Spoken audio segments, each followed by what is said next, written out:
zərbəsindən top oyuna daxil ediləcək. Burada toxunuş var. Bir ötürmə. Orxan Zəngin! Bu da gol idi belə. 2-1. Dəmirova qədər top gəlib çıxır. Mehdi. Zərbəsini! Astronomik bir udar. Üzr istəyirəm ifadəmə görə.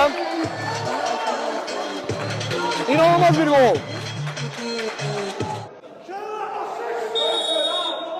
Piç verildi ve çok manevralı bir gol! Koşkar! Kimi?